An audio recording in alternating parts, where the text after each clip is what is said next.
والسبب الآخر هو عدم وجود الكتب التي تعلم التكلم باللغة العربية. فنحن نقرأ المقامات أو نقرأ نفحة العرب أو مثل هذا الكتاب، هذه الكتب، وهذه لا تعلم، بل هذه كتب المتخصصين. الرجل الذي يقدر على التكلم باللغة العربية والكتابة بها ويكون ماهرا، فإذا أراد أن يكون أمهر، فإذا أراد أن يكون متضلعا من اللغة العربية، هنالك يقرأ الحماسة، هنالك يدرس المقامات. وأما نحن فلم نقرأ المبادئ بعد، ونبدأ بكتب المتخصصين، بالكتب المتفوقة الراقية العالية، لأننا نبدأ من الأخير ولا نأخذ بالأسباب بالترتيب الطبيعي، فهذا ما يمنعنا من تعلم اللغة العربية.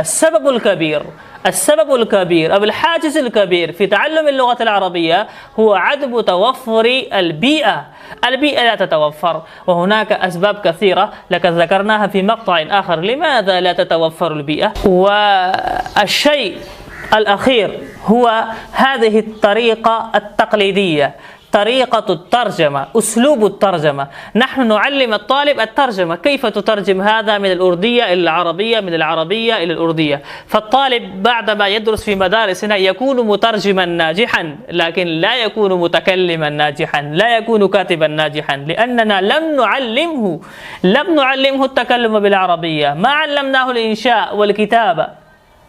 فهذه هي الأسباب التي تجعل المتخرج في هذه المدارس والجامعات لا يقدر على التكلم باللغة العربية والكتابة بها. فإذا أنهينا هذه الأسباب ودفعنا هذه الموانع وجئنا بتلك الأساليب المعاصرة، الأساليب التي يجب اتخاذها والأخذ بها في تعلم اللغة العربية نطقا وكتابة، هنالك سنقدر إن شاء الله على التكلم باللغة العربية.